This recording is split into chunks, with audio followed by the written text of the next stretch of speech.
नमस्कार, यो एभेन्यूज खबरको संकेत हो। तपाईं अहिले एभेन्यूज@7 मा हुनुहुन्छ। म सुसन रामदाम। प्रारम्भमा मूल खबर।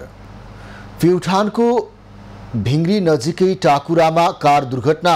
स्वर्गद्वारी मन्दिर दर्शन गरेर फर्किँदै गरेका 8 जनाको मृत्यु।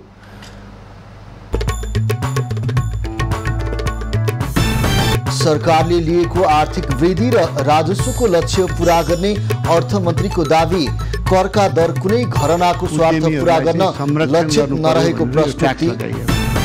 नयाँ स्टक एक्सचेन्ज र ब्रोकर लाइसेन्स बारे छानबिन गर्न सांसदहरूको माग। विवादका बीच लाइसेन्स वितरण शंकास्पद रहेको दावी।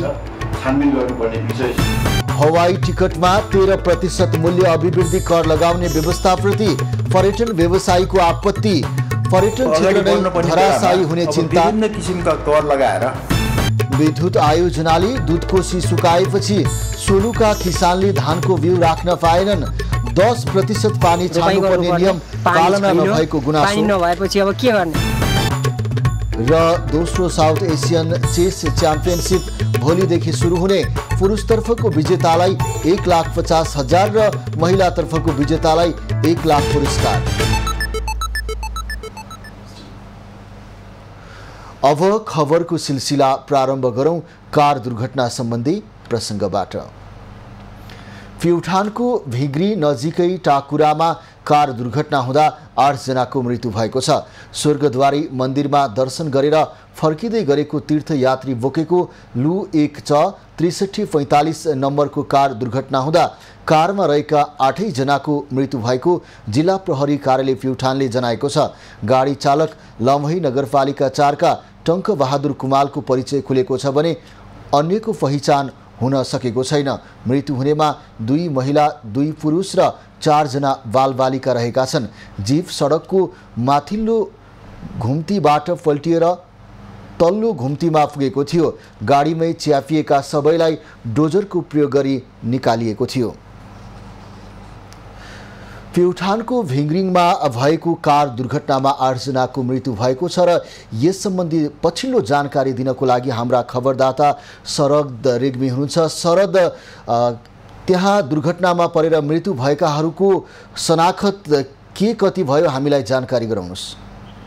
हजुर, सबै मृतकहरूको शनाखत भइसकेको छ। 1 जनाको शनाखत हुन बाँकी छ। भर्खरै मात्रै लुम्बिनी प्रदेश प्रहरी प्रमुखले दिएको जानकारी अनुसार मृतकहरूको लाई पोस्टमार्टमका लागि अस्पतालमा राखिएको छ भने दाङ जिल्ला तुलसीपुर उपमहानगरपालिका 15 कोठरी बस्ने वर्ष 35 को सरिता शर्मा पोखरेल हुनुहुन्छ मृतक भने अर्को उहाँको छोरा 14 वर्षीय विशाल पोखरेल हुनुहुन्छ। त्यसै गरी उहाँकै 9 वर्षीय छोरा विकास पोखरेल हुनुहुन्छ। त्यसै गरी दाङ जिल्ला लमही नगरपालिका 7 गडवा बस्ने वर्ष अन्दाजी 40 को गोविन्द शाह हुनुहुन्छ र उहाँको श्रीमती वर्ष अन्दाजी 30 की राधा नेपाली हुनुहुन्छ र उहाँका 9 वर्षीय छोरा आदित्य शाह हुनुहुन्छ भने अर्का लमहीकै 49 वर्षको तारा कुमाल चालक हुनुहुन्छ। उहाँ चाहिँ उहाँहरू सबैको शनाखत भइसकेको छ। 1 जनाको शनाखत हुन बाँकी छ।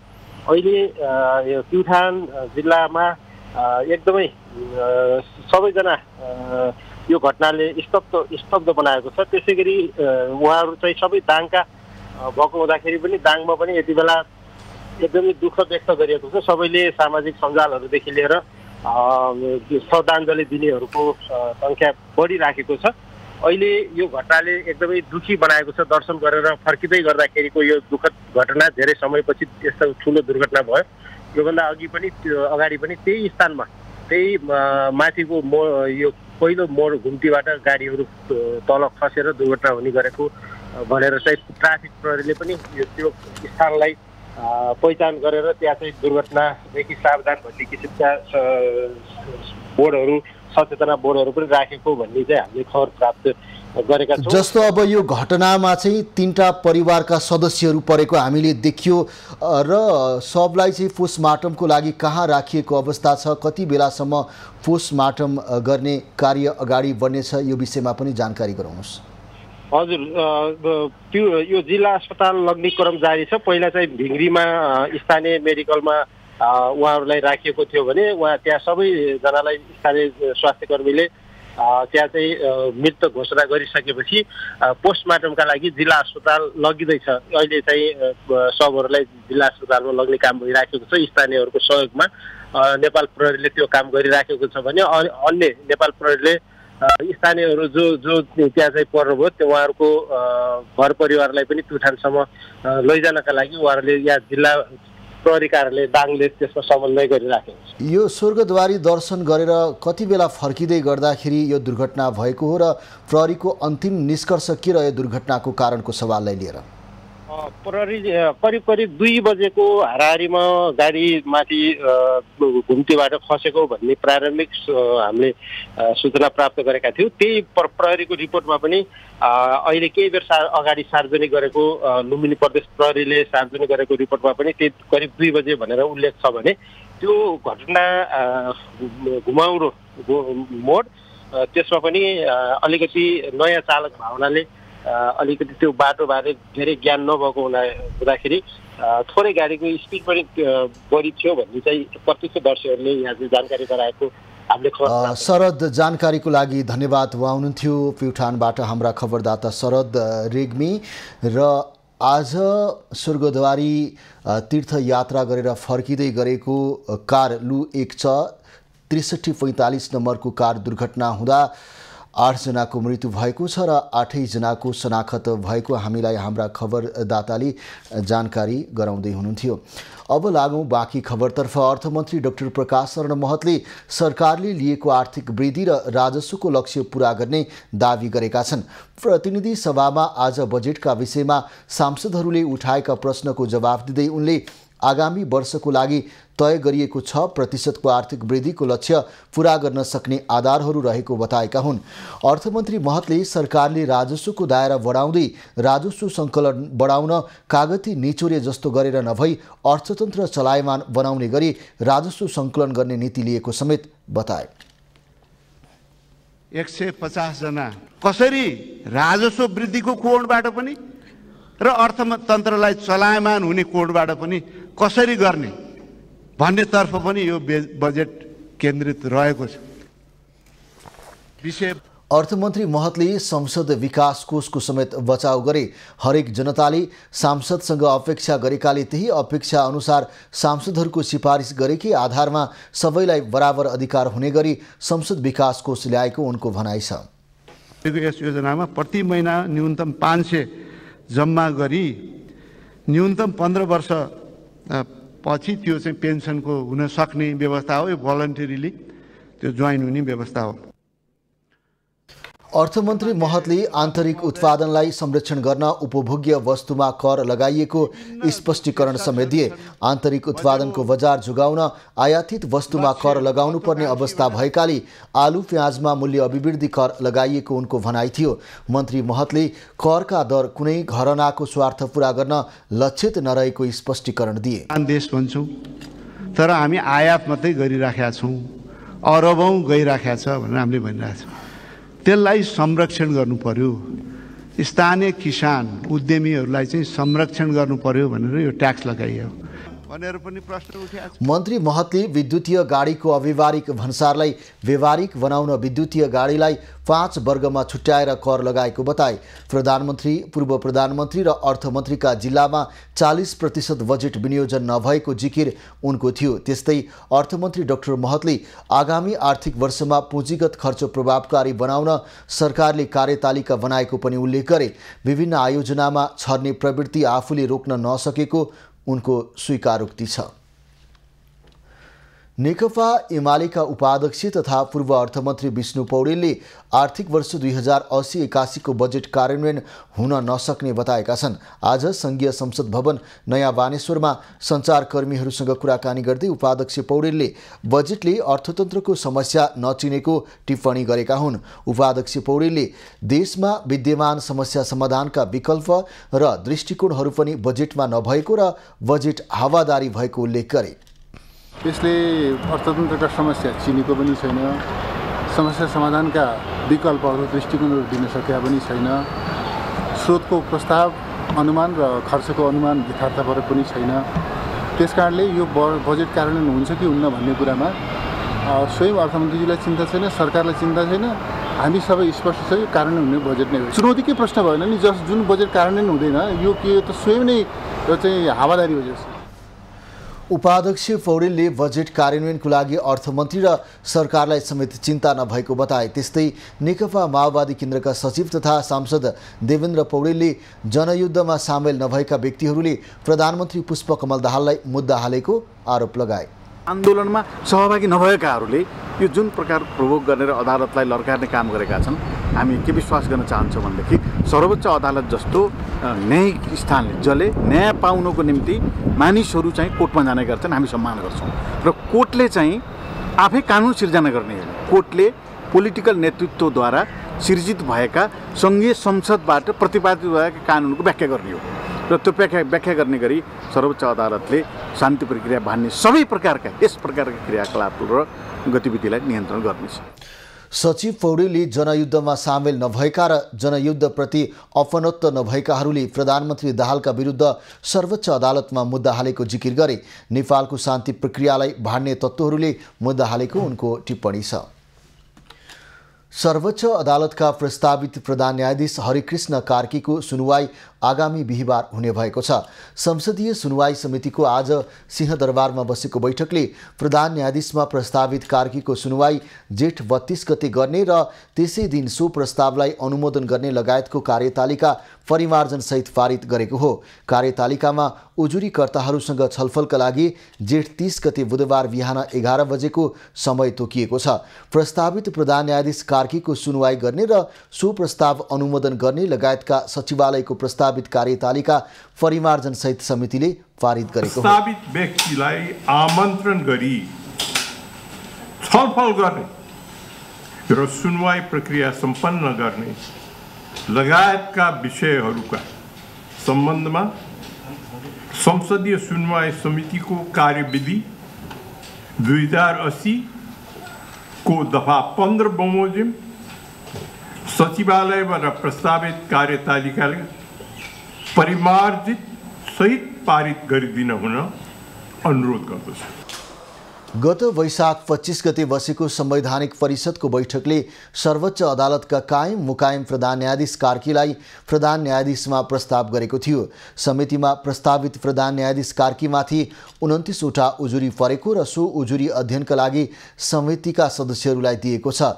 संसदीय सुनवाई समितिले प्रस्तावित प्रधान न्यायाधीशको नाम अनुमोदन गरेपछि राष्ट्रपतिले प्रधान न्यायाधीशलाई नियुक्त गर्ने संवैधानिक व्यवस्था छ। सांसदहरूले नयाँ स्टक एक्सचेन्ज, नयाँ ब्रोकर लाइसेन्स र कमोडिटी एक्सचेन्ज लाइसेन्स वितरणका विषयमा उपसमिति बनाएर छानबिन गर्न माग गरेका छन्।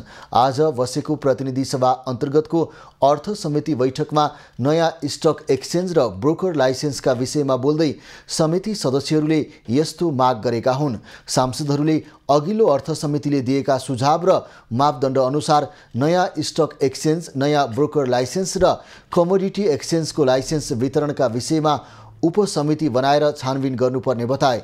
बैठकमा नेकपा एमालेका प्रमुख सचेतक पदम गिरीले नयाँ स्टक एक्सचेन्ज, नयाँ ब्रोकर लाइसेन्स र कमोडिटी एक्सचेन्जको लाइसेन्स वितरण शङ्कास्पद रहेको बताए।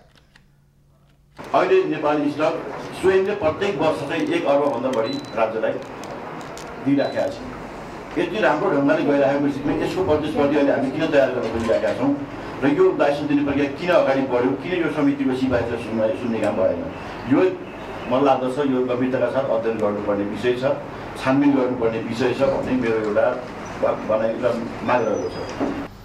राप्रपाका प्रमुख सचेतक ज्ञानबहादुर शाहीले अघिल्लो अर्थ समितिले नयाँ स्टक एक्सचेन्जको गुणस्तर र भौतिक संरचना बनाउन गरेको सिफारिस अनुसार भौतिक संरचना बने नबनेको समितिले अनुगमन गर्नुपर्ने बताए। एउटा रिपोर्ट ल्याएको रहेछ। अब त्यसमा चाहिँ गुणस्तर गर्ने भौतिक संरचना बनाउने भनेर पहिलाको समितिले एउटा सिफारिस गरेको छ। त्यो भौतिक संरचना बन्यो कि बनेन, हामीले त्यसको अनुगमन गर्ने कि नगर्ने होइन। अहिले कसलाई लाइसेन्स दिने र कसलाई लाइसेन्स नदिने भन्ने विषयवस्तु होइन। यसको यथेष्ट जानकारी नभइकन अर्को लाइसेन्सहरू दिन मिल्दैन। यो कुरा चाहिँ यो समितिबाट उठोस् र अगाडि बढोस्। समिति सदस्य पूर्णबहादुर तामाङले पछिल्लो समय नेपालका बैंकहरूले जनता लुटेर धनी भएर बसेको आरोप लगाए। जनता लुटेर बैंक धनी भएर बसेका छ। हामीले नि मलाई लगानी गरेको कुरा गर्दैछु। 8% ब्याजमा लगानी गरेका छ। उहाँले हामीले जानकारी नगरेर बैठकै नगरिकन 14% पछि ब्याजको चाहिँ तपाईँको चाहिँ उसले ब्याज बढाइदिएको छ। एउटै किताबमा 6 रुपैयाँ जग्गा छ। ऋण उसलाई चाहिँ 10 करोड छ, उसको जग्गा चाहिँ 1 करोडको जग्गा छ। समिति सदस्य तामाङले 8वटा बैंक एकलौटी रूपमा मर्ज गरी मोनोपोली गरेर जनता लुट्न थालेको दावी समेत गरे।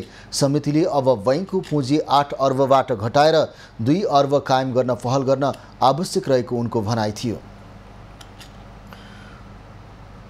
प्रमुख निर्वाचन आयुक्त दिनेश कुमार थपलियाले सरकारले जिल्ला निर्वाचन कार्यालय हटाउने निर्णय तत्काल सच्याउनुपर्ने बताएका छन्। आज राष्ट्रिय सभा अन्तर्गतको राष्ट्रिय सरोकार तथा समन्वय समितिको बैठकमा उनले संविधान र कानुन प्रतिकूल हुने गरी सरकारले बजेट मार्फत सो कार्यालय हटाउने निर्णय भएकाले सच्याउनुपर्ने बताएका हुन्। प्रमुख आयुक्त थपलियाले सरकारले निर्णय नसच्याए साउन 1बाट जिल्ला निर्वाचन कार्यालयहरूबाट हुने निर्वाचन सम्बन्धी सबै काम ठप्प हुने स्मरण गराए। तत्कालै सचिएर यथावत रूपमा सम्पूर्ण कार्यालयहरू सुचारू हुन्छन् भन्ने स्थिति नहुने हो भने हामी साउन 1 गतेदेखि अहिले जिल्ला निर्वाचन कार्यालयले गरिरहेका सम्पूर्ण कार्यहरू ठप्प हुने त्यो स्थिति भएको हुँदा यो चाहिँ ढिला भइसकेको छ। त्यसकारण छिटै यो विषयमा निष्कर्षमा पुग्न जरुरी छ। प्रमुख निर्वाचन आयुक्त थपलियाले संविधान र कानुन आफै बोल्ने भएकाले जिल्ला निर्वाचन कार्यालय चाहिन्छ भनेर निर्वाचन आयोगले बोलिरहन आवश्यक नभएको उल्लेख गरे। विदेशमा रहेका मतदाताहरूले पनि मत हाल्न पाउने व्यवस्थासहित नयाँ निर्वाचन सम्बन्धी कानुन आउने प्रतिबद्धता उनको थियो। सो सम्बन्धी कानुनको मस्यौदामा सबै तहको निर्वाचनको मितिको समेत स्पष्ट व्यवस्था गरिएको प्रमुख आयुक्त थपलियाले संसदीय समितिलाई जानकारी गराए। नेकपा एकीकृत समाजवादीका अध्यक्ष माधव नेपालले वर्तमान सत्ता गठबन्धनका शक्तिहरू एकताबद्ध भएर अघि बढ्नुको विकल्प नरहेको बताएका छन्। आज पार्टी केन्द्रीय कार्यालय आलोकनगरमा आयोजित एक कार्यक्रमलाई उनले गठबन्धनका घटकहरूका बीचका धाराहरूमा केही मतान्तर हुनु स्वाभाविक भए पनि एकताबद्ध हुनुको विकल्प नभएको बताएका हुन्। अध्यक्ष नेपालले सत्ता बाहिरको गठबन्धनमा संविधान र संघीयता नै समाप्त पार्ने शक्तिहरू रहेकाले गठबन्धनमा एकता आवश्यक भएको उल्लेख गरे। एकता र संघर्ष दुईटै चलिरहन्छ। एकता भएपछि संघर्षको पक्ष हराउने, संघर्ष गर्न थालेपछि एकताको पक्ष हराउने कुरा हुँदैन। तर हामी एकता, संघर्ष र नयाँ स्तरको एकताको मान्यताका साथ अगाडि बढिरहेका छौँ। तर हाम्रो सबै कुराको फेरि पनि पिन पोइन्ट के छ भने अहिलेका शक्तिहरू जुन सत्ताधारी छन् एकताबद्ध भएर अघि बढ्ने कुराको विकल्प छैन। अध्यक्ष नेपालले अहिलेको गठबन्धन लोकतान्त्रिक र प्रगतिशील गठबन्धन भएको दावी समेत गरे। उनले सबै समाजवादी र वामपन्थी शक्तिहरू एकताबद्ध भएर अघि बढ्नुपर्ने अहिलेको आवश्यकता समेत औल्याए। नेकपा एमालेका महासचिव शङ्कर पोखरेलले 70 वर्षको उमेर हदले मात्रै नेतृत्वमा बदलाव आउने भन्ने कुरा गलत रहेको बताएका छन्। आज पार्टी कार्यालय च्यासलमा आयोजित कार्यक्रममा उनले 70 वर्षको उमेर हदले मात्रै नेतृत्वमा बदलाव आउने र लोकतान्त्रिक विधिबाट नेतृत्वमा बदलाव ल्याउन नसकिने भन्ने नहुने बताएका हुन्। महासचिव पोखरेलले एमाले पुरानो मध्ये सबैभन्दा धेरै नेतृत्व परिवर्तन गर्ने लोकतान्त्रिक अभ्यास र नेतृत्वको जीवन्ततामा विश्वास गर्ने पार्टी भएको दावी समेत गरे। नेकपा एमाले लोकतान्त्रिक अभ्यासमा र नेतृत्वको जीवन्ततामा विश्वास गर्ने पार्टी हो भन्ने कुराका सन्दर्भमा प्रश्न उठाउनु पर्ने विषय नै होइन। नेपालका पुराना राजनीतिक दलहरूमध्ये सबभन्दा धेरै नेतृत्वमा बदलाव ल्याउने दलका रूपमा नेकपा एमाले छ। चाहे त्यो नेपाली काङ्ग्रेससँग तुलना गर्नुहोस्, चाहे नेपालका अन्य कम्युनिस्ट पार्टीसँग तुलना गर्नुहोस्। महासचिव पोखरेलले विकास र समृद्धिको लागि नेकपा एमाले देशका लागि अपरिहार्य हो भन्ने कुरा प्रमाणित भएको बताए। उनले भारतले नयाँ संसद भवनमा राखेको नेपाली भूमि समेटिएको नक्साबारे स्पष्ट हुनुपर्ने बेलामा नेपालको संसदमा उभिएर भारतीय दृष्टिकोण प्रस्तुत गर्ने विडम्बना देखिएको पनि उल्लेख गरे। नेपालले पहिलो पटक हवाई टिकटमा 13% मूल्य अभिवृद्धि कर लगाउने व्यवस्था बजेट मार्फत ल्याएपछि पर्यटन क्षेत्रमा अन्यल थपिएको छ। सरकारले बजेट मार्फत कर बढाएपछि पर्यटन क्षेत्र धराशायी हुने चिन्ता पर्यटन व्यवसायीहरूको रहेको छ। आगामी आर्थिक वर्षदेखि लागू हुने गरी नेपालले पहिलो पटक हवाई टिकटमा 13% मूल्य अभिवृद्धि कर लगाउने व्यवस्था बजेट मार्फत ल्याएपछि पर्यटन क्षेत्रमा अन्यल थपिएको छ। नेपाल बाहिर घुम्न जानेहरूले पनि टुर प्याकेजमा 5% वैदेशिक पर्यटन शुल्क बुझाउनु पर्नेछ। सरकारले बजेट मार्फत ल्याएको विभिन्न प्रकारको दरमाथि पर्यटन व्यवसायीले असन्तुष्टि जनाएका छन्। खस्किएको अर्थतन्त्र उकास्न बलियो टेवा पुर्याउने पर्यटन क्षेत्रमाथि लगाइने करले पर्यटन क्षेत्रलाई थप धराशायी बनाउने उनीहरूको भनाइ छ। लयमा फर्कदै गरेको पर्यटन क्षेत्रलाई प्रोत्साहन गर्नुको साटो हरेक पाटोमा कर लगाइनु असान्दर्भिक रहेको होटल एसोसिएसन नेपालको भनाइ छ। अहिलेको अवस्थामा कोभिड पछि बिस्तारै हामी अगाडि बढिरहेको अवस्थामा अहिले त बढीभन्दा बढी हामीलाई अब काम गर्न दिएर हामीलाई प्रोत्साहन दिएर यो अगाडि बढ्नुपर्ने बेलामा अब विभिन्न किसिमका कर लगाएर अब लग्जरी ट्याक्स एकातिर छ भने अब ट्राभलमा अब इभन खाद्यान्नमा सबै कुराहरूमा ट्याक्स मात्रै बढाएर त्यसले हाम्रो अगाडि बढ्नमा त्यसले त्यति सहयोग पुर्याउँदैन। कोरोना महामारीबाट लयमा फर्कदै गरेको पर्यटन क्षेत्रमा बजेटमा भएका घोषणाले पर्यटन उद्योगमा गम्भीर र नकारात्मक असर परेको छ। बजेट मार्फत ल्याइएको विभिन्न प्रकारका करले हवाई भाडा र टुर प्याकेज महँगो हुने भएका कारण नेपाल आउने पर्यटक अन्य मुलुकमा जाने हुन् कि भन्ने चिन्ता व्यवसायीमा छ। पर्यटन व्यवसायीसँग छलफल नै नगरी पहिलोचोटि कर राख्दा धेरै जटिलता आउन सक्ने Nepal association of tour and travels एजेन्टको भनाइ छ। पर्यटन व्यवसायीसँग पहिलोचोटि लगाइएको भ्याटको विषयमा सहकार्य सम्म नै नभइकन एक्कासी ल्याउँदाखेरि यसका जटिलताहरू कार्यान्वयन रूपमा धेरै छन् र हामी माग भनेको यही नै हो कि अहिले भ्याट फिर्ता गर्ने सरकारले र सबै व्यवसाय साथीहरूसँग बसेर लाउनै पर्दा पनि तपाईँको 6 महिना वर्ष दिनपछि समन्वय गरेर एउटा राख्दाखेरि उपयुक्त हुन्छ। अर्थतन्त्रको बलियो आधार रहेको पर्यटन क्षेत्रलाई सरकारले अनदेखा गरेको गुनासो व्यवसायीहरूले गरेका छन्। पर्यटन क्षेत्रमा विभिन्न प्रकारका कर राखेसँगै सरकारले यस वर्ष 10 लाख पर्यटक भित्राउने लक्ष्य प्रभावित हुने देखिएको छ भने कर सङ्कलनका लागि राखिएका लक्ष्य समेत प्राप्त हुने देखिँदैन। क्यामेरामा राजेश रजकका साथ यशोदा चौलागाई, काठमाडौँ।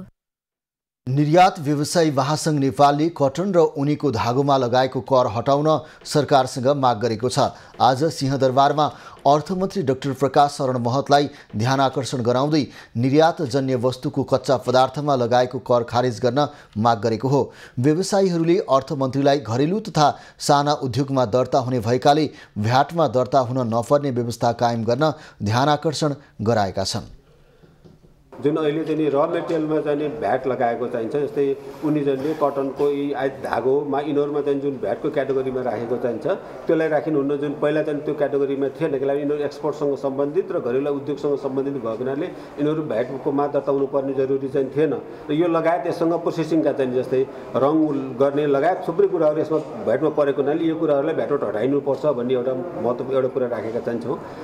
कच्चा पदार्थको पहिले रहेको भ्यालुमा 15% सम्म कर थप गरेको भन्दै 15% कर घटाउनु पर्ने महासंघको माग छ। सरकारले विगतमा निर्यातजन्य उद्योगमा 50% सम्म आयकरमा छुट दिए पश्चात 12% कर तिर्नुपर्नेमा आगामी आर्थिक वर्षदेखि कर वृद्धि हुँदा 20% पुगेको व्यवसायीको गुनासो छ। सरकारले निर्यातजन्य व्यवसायलाई दिँदै आएका नगद अनुदान पर्याप्त नभएको महासंघले जनाएको छ। नेपाल कृषि उपज आलु प्याज आयात निर्यात तथा थोक विक्रेता सङ्घले आर्थिक ऐन 2080 अन्तर्गत आलु तथा प्याजमा भ्याट आकर्षित गर्नु अव्यावहारिक भएको बताएको छ। आज काठमाडौँमा पत्रकार सम्मेलन गरी सङ्घले दिनहुँ भान्सामा प्रयोग गरिने अत्यावश्यक वस्तुहरू आलु तथा प्याजको कारोबारमा भ्याट लगाउनु उपयुक्त नभएको बताएको हो। पत्रकार सम्मेलनमा नेपाल कृषि उपज आलु तथा प्याज आयात निर्यात तथा थोक विक्रेता सङ्घका महासचिव प्रकाश गजुरेलले भ्याटले व्यवसाय तथा उपभोक्तालाई समेत प्रतिकूल असर पर्ने बताए। भान्सामा प्रयोग हुने आलु प्याज लगायत तरकारीजन्य वस्तु यस्ता हुन् जसको मूल्य बढ्दा पनि उपभोग कम हुँदैन। आम सर्वसाधारणको भान्सा दिनानुदिन महँगो बन्दै गइरहेको परिवेशमा यस्ता वस्तुमा कर थप्ने सरकारको प्रावधानले फलफुल तथा तरकारी महँगिने छ र त्यसको प्रत्यक्ष मारमा उपभोक्ता पर्नेछन् भन्ने व्यवसाय पनि सङ्कुचित हुनेछ। देशमा महँगी बढिरहेका बेलामा आलु प्याज जस्ता अत्यावश्यक कृषिजन्य सामग्रीमा भ्याट लगाउनु भनेको सामान्य व्यक्तिलाई जीवन निर्वाह गर्न अझै कठिन बनाउनु भएको सङ्घको भनाइ छ। हाल आलु प्याजमा 9% कृषि सेवा शुल्क र अग्रिम आयकर 5% गरी 14% कर सरकारले लिँदै आएको छ। यस्तो अवस्थामा थप 13% कर बुझाउनु भनेको प्रत्यक्ष वा अप्रत्यक्ष रूपमा दैनिक भान्सामा लाग्ने खर्च बढाउनु रहेको जिकिर सङ्घको भनाइ छ। यस्तो नीतिले व्यवसाय सङ्कुचित हुने र 13% भ्याट लगाउँदा आलु प्याज 1/3 महँगिने बताइएको छ। सोलुखुम्बु जिल्लामा ठूला विद्युत आयोजना निर्माण भएर करोडौँको विद्युत निर्यात भए पनि किसान भने मारमा परेका छन्। सोलुखुम्बुको थुलुङ दुधकोशी 3 पञ्चनमा रहेको सोलुखोला दुधकोशी विद्युत आयोजनाका कारण किसानको खेत सुक्ने अवस्था आएको हो।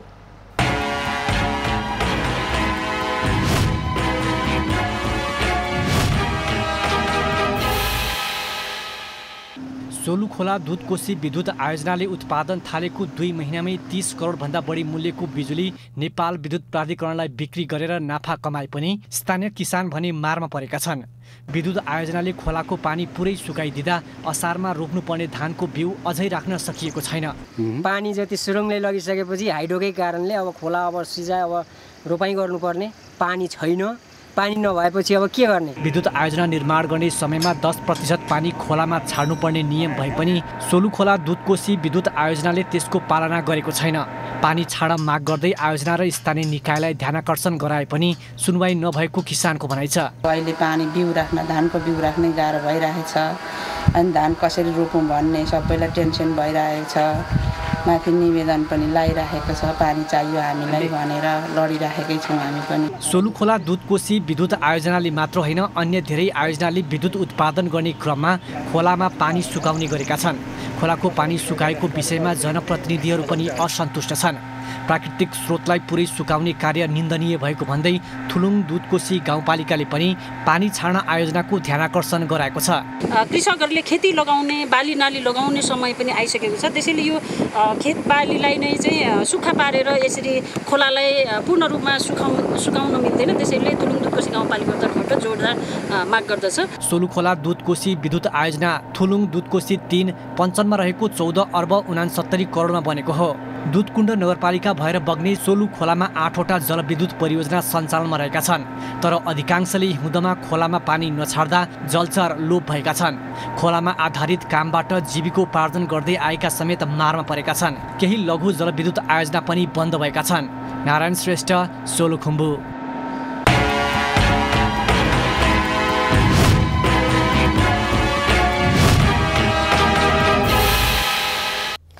खबरको सिलसिला अझै जारी छ, हामीसँगै रहनुहोला।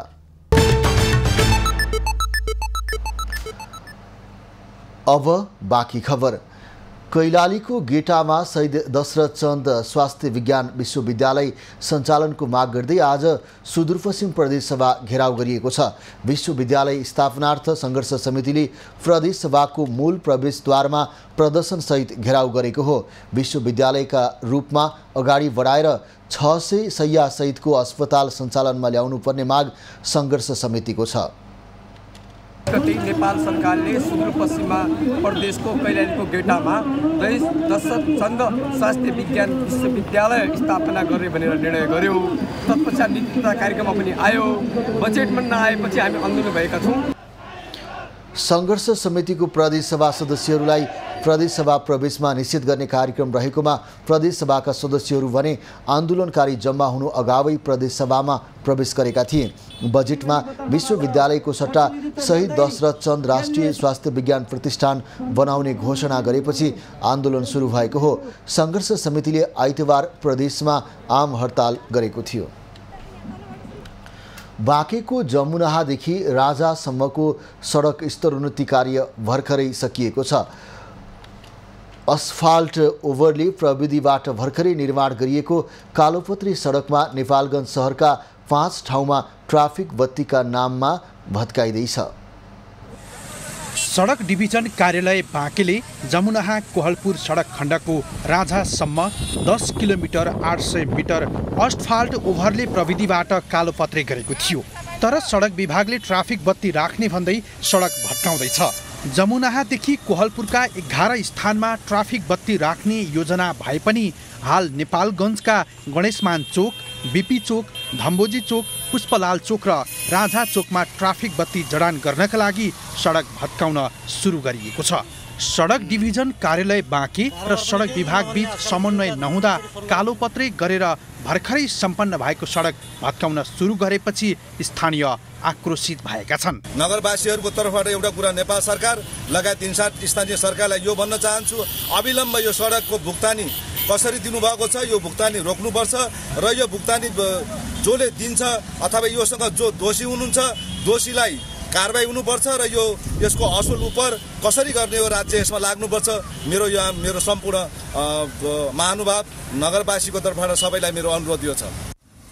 सडक कालोपत्रे र ट्राफिक बत्ती राख्ने पूर्व योजना हुँदा हुँदै पनि सडक कालोपत्रे भइसकेपछि ट्राफिक लाइट राख्न भन्दै सडक भत्काउनु गलत भएको स्थानीयको भनाइ छ। तर यता निर्माण कम्पनीले भने अन्डरग्राउन्ड सिस्टमबाट ट्राफिक लाइट जडानको कार्यलाई नबुझेर विरोध भएको जनाएको छ। नेपालगञ्जको 5वटा इन्टरसेक्सनमा बन्दैछ अहिले तत्कालको लागि चाहिँ। यसमा हरेक इन्टरसेक्सनमा राख्ने भनेर प्लानिङमा छ। जस्तो ट्राफिक चोक छ, कारकाँदो चोकहरू छ, त्यसपछि माथि कोहलपुर चोक, त्यसपछि एउटा स्कुल छ त्यहाँ गरेर लगभग 11वटा इन्टरसेक्सन चाहिँ नेपालगञ्जमा राख्ने कुरा भइरहेको छ। तर अहिले त पहिलो फेजमा चाहिँ नेपालगञ्जमा 5वटा इन्टरसेक्सनमा राख्ने कुरा भइरहेको छ। जमुनाहादेखि राजासम्मको सडकका मुख्य 5 चोकमा सडक बत्ती जडान गर्ने कार्य विभागबाटै भएको थियो। तर सडक कालोपत्रे हुनु अगावै सडक डिभिजन कार्यालय बाँकेसँग सडक विभागले समन्वय नगरेका कारण सडक भत्काउनु पर्ने अवस्था आएको सडक डिभिजन कार्यालयले जनाएको छ। ट्राफिक सिग्नलको काम चाहिँ नेपालगञ्ज रोड अन्तर्गत गणेशमान चोक, बीपी चोक, धम्बोजी चोक, पुष्पा चोक र राजा चोकमा भइरहेको छ। यसकै कार्यको ठेक्का व्यवस्थापन विभागबाट नै भएको र काम पनि विभागबाट नै भइरहेको छ। अनि हाल भइरहेको काम चाहिँ सहजीकरण गर्ने काम चाहिँ हामीले गरिरहेका छौँ। अनि यसको चाहिँ सबै कामहरू विभागीय रूपमा आफैले गर्नुभएको छ उहाँहरूले। र यसमा चाहिँ यो भत्किएको कुरा छ, जुन भत्किएको चाहिँ भत्काएको कुरा चाहिँ सम्बन्धित कन्ट्र्याक्टरले चाहिँ मर्मसम्मार गर्ने गरी काम अगाडि बढिरहेको छ।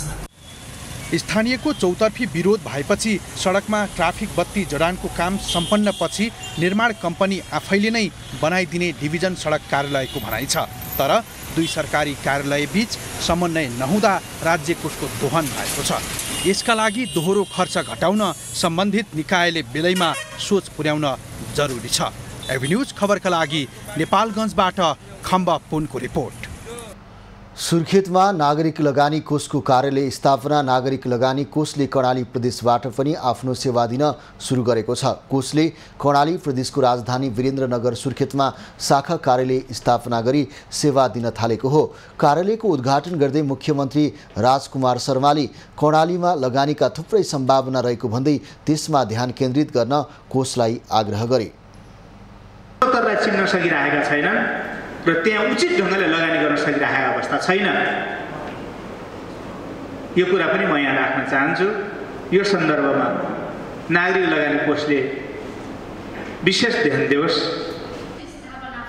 कोषका निर्देशक रमण नेपालले कर्णाली र स्थानीय सरकारहरूले राम्रो प्रतिफलयुक्त योजनाहरू ल्याए लगानी गर्न समस्या नभएको बताए। राम्रो किसिमको प्रगति गर्दै गएको संस्था हुँदाखेरि एउटा सरकारले पनि यो सपोर्ट गरेको र यसमा चाहिँ PPP मोडलमा जस्तो सरकारको पनि लगानी, पब्लिक सेक्टरको पनि लगानी, त्यसै गरी सर्वसाधारणको पनि लगानी भएको संस्था भएको हुनाले यसको चाहिँ एउटा मोडालिटी नै नेपालमा युनिक टाइपको छ। गत माघ महिनादेखि कार्यालय स्थापना गरी सेवा दिन सुरु गरे पनि शाखाको औपचारिक उद्घाटन भने आज भएको हो। आवास कर्जा, सरल कर्जा र जग्गा खरिद कर्जा बाहेकका बाँकी सबै सेवा शाखाले दिने बताइएको छ।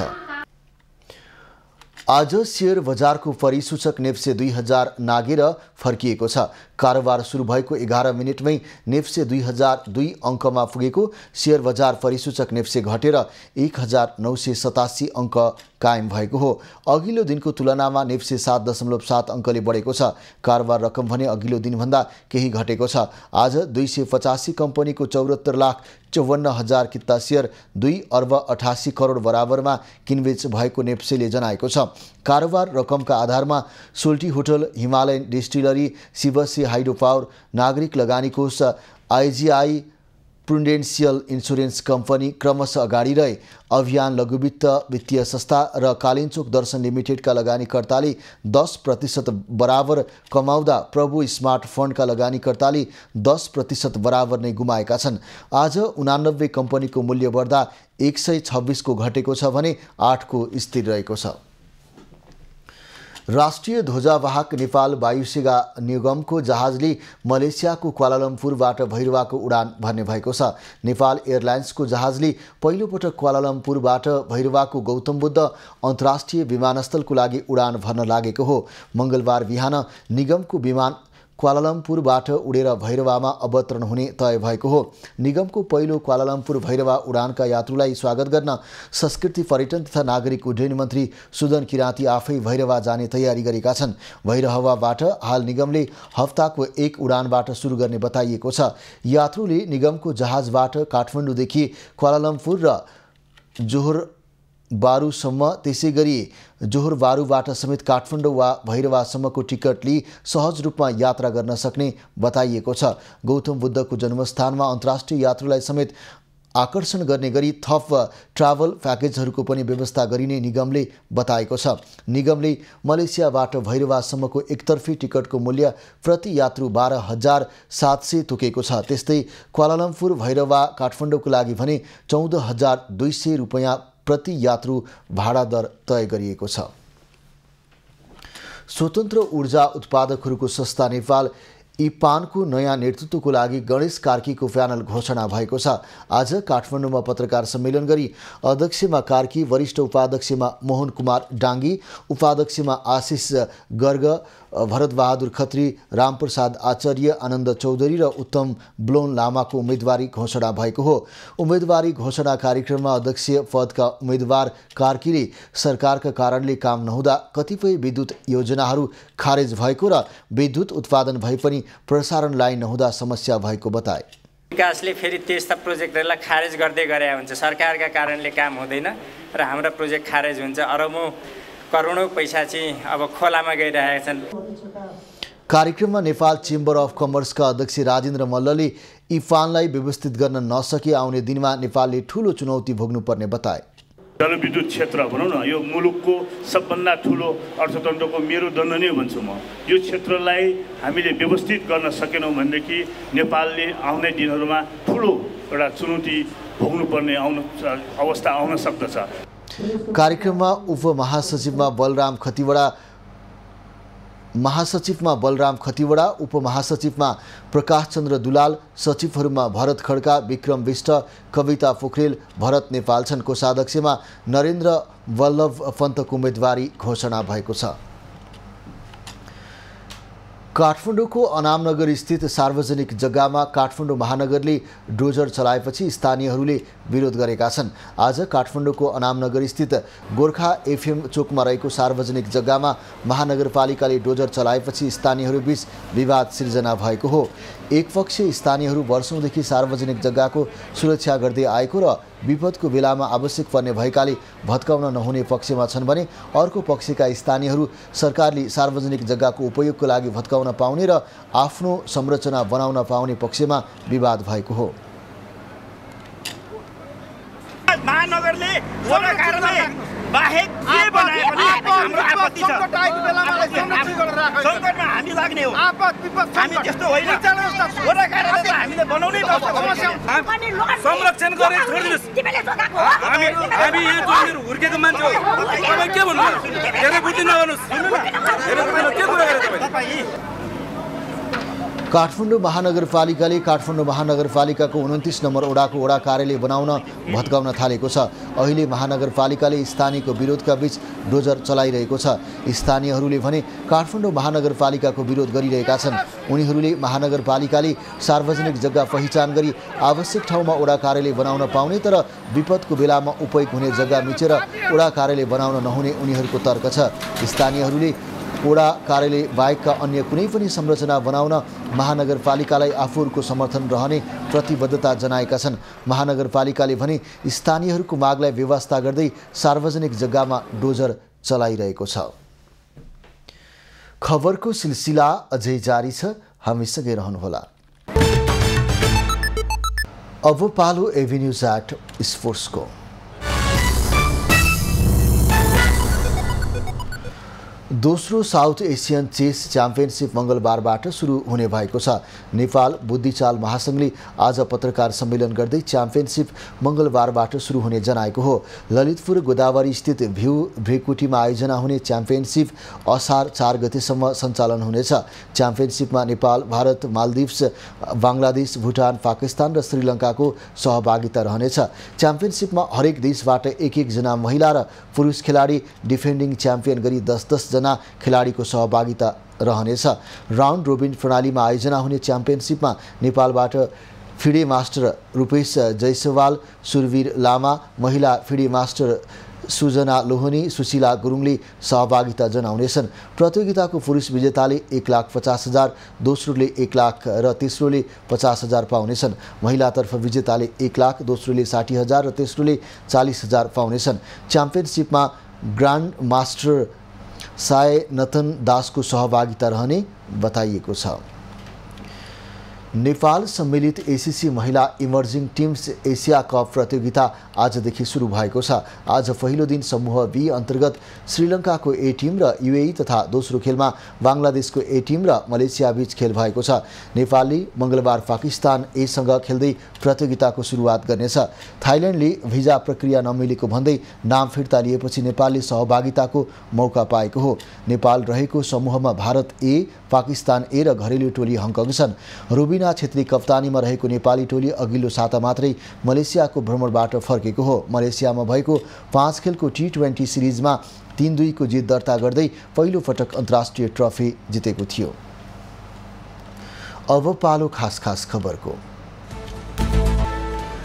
नागरिक उन्मुक्ति पार्टीका संरक्षक रेशमलाल चौधरी र उनकी पत्नी समेत रहेकी भूमि व्यवस्था सहकारी तथा गरिबी निवारण मन्त्री रञ्जिता श्रेष्ठ चौधरीले आज प्रधानमन्त्री पुष्पकमल दाहालसँग भेटवार्ता गरेका छन्। चौधरीले सुदूरपश्चिम सरकार लगायतका विषयमा प्रधानमन्त्री दाहालसँग छलफल गरेका हुन्। चौधरीले सुदूरपश्चिम सरकारमा 2 मन्त्री र 1 राज्य मन्त्री दिन माग गरेका छन्। नेपाली कांग्रेसका सभापति शेरबहादुर देउवाले हिमाल आरोहीहरूको जीवन बीमाको व्यवस्था गर्न सरकारसँग पहल गर्ने बताएका छन्। कांग्रेस जिल्ला कार्य समिति ओखलढुङ्गाले आज आयोजना गरेको आरोही सम्मान कार्यक्रममा उनले आरोहीहरूको जीवन बीमा आवश्यक रहेकाले यस विषयमा प्रधानमन्त्रीसँग कुरा गर्ने बताएका हुन्। कार्यक्रममा सगरमाथामा कांग्रेसको झण्डा फहराउने आरोहीहरूलाई सम्मान गरिएको थियो। राष्ट्रपति रामचन्द्र पौडेलले 2 साता अघि प्रमाणीकरण गरेको नेपालको नागरिकता पहिलो संशोधन विधेयक 2079 को पक्षमा काठमाडौँको माइतीघर मण्डलामा आज पनि धरना र प्रदर्शन भएको छ। सर्वोच्च अदालतले सो विधेयक कार्यान्वयन गर्न अल्पकालीन अन्तरिम आदेश दिएपछि असन्तुष्टहरूले प्रदर्शन र धरनाका कार्यक्रम जारी राखेका हुन्। सर्वोच्चको आदेशले लाखौं नागरिक नागरिकताविहीन भएको प्रदर्शनमा सहभागीको भनाइ छ। प्रधानमन्त्री पुष्पकमल दाहाल पत्नी सीता दाहालको थापाथली स्थित नर्विक अस्पतालमा स्वास्थ्य परीक्षण गरिएको छ। उनलाई नियमित स्वास्थ्य परीक्षणको लागि नर्विक अस्पताल लगिएको प्रधानमन्त्रीको सचिवालयले जनाएको छ। प्रधानमन्त्री दाहाल पत्नी सीता PSP भनिने जटिल प्रकारको रोगबाट पीडित छिन्। सो क्रममा प्रधानमन्त्री दाहालको पनि स्वास्थ्य परीक्षण गरिएको थियो। त्रिभुवन अन्तर्राष्ट्रिय विमानस्थलबाट जर्मन नागरिक पक्राउ परेका छन्। टर्किस एयरलाइन्सबाट इस्तानबुल जान लागेका 63 वर्षीय पौल वेस्ट आज बिहान करिब 7 किलो चरेससहित पक्राउ परेका हुन्। कपडासँगै कालो कार्बनले बेरेर चरेस लुकाएर लैजान लागेको अवस्थामा फेला परेको हो। पाल्पाको रामपुरमा फेला परेको भारतीय कम्पनीको 649 बोरा रासायनिक मल राजस्व अनुसन्धान कार्यालय बुटवलले नियन्त्रणमा लिएको छ। गत शनिबार 372 बोरा रासायनिक मल रामपुर ल्याउँदै गर्दा प्रहरीले नियन्त्रणमा लिएर अनुसन्धान गर्ने क्रममा पुनः रामपुर नगरपालिका 5 बेझाडमा भण्डारण गरेर राखिएको अवस्थामा मल फेला परेको थियो। बिल तथा कागजपत्र र सम्बन्धित व्यक्ति फेला नपरेपछि कार्यालयले अनुसन्धानको लागि मल नियन्त्रणमा लिएको हो।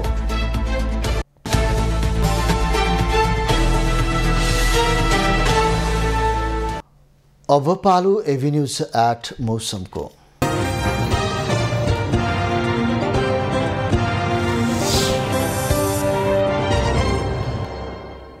गत 24 घण्टामा कोशी प्रदेश, मध्य प्रदेश, बागमती प्रदेश र गण्डकी प्रदेशका पहाडी भूभागमा आंशिकदेखि सामान्य बदली रही बाँकी भूभागमा आंशिक बदलीदेखि मौसम सामान्यतया सफा रह्यो। आज राति कोशी प्रदेश, बागमती प्रदेश र गण्डकी प्रदेशका थोरै स्थानहरूमा र मध्य प्रदेश लगायत बाँकी प्रदेशका पहाडी भूभागका 1-2 स्थानमा मेघ गर्जन चट्याङसहित हल्का वर्षाको सम्भावना रहेको जल तथा मौसम पूर्वानुमान महाशाखाले जनाएको छ। आज काठमाडौँ उपत्यकाको अधिकतम तापक्रम 32 डिग्री सेल्सियस र न्यूनतम तापक्रम 18 डिग्री सेल्सियस मापन गरिएको छ। आज देशभरको मौसम कस्तो रह्यो त हेरौँ देशका विभिन्न स्थानको मौसमी अवस्था।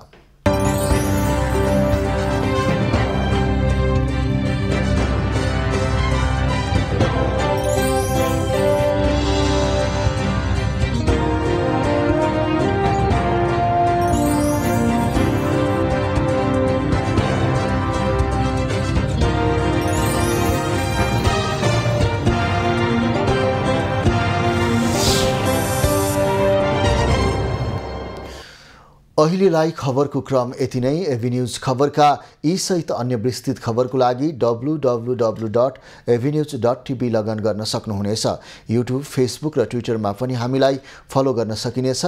खबरभित्रको खबरको लागि हेर्दै रहनुहोला एभिन्यूज खबर। नमस्कार।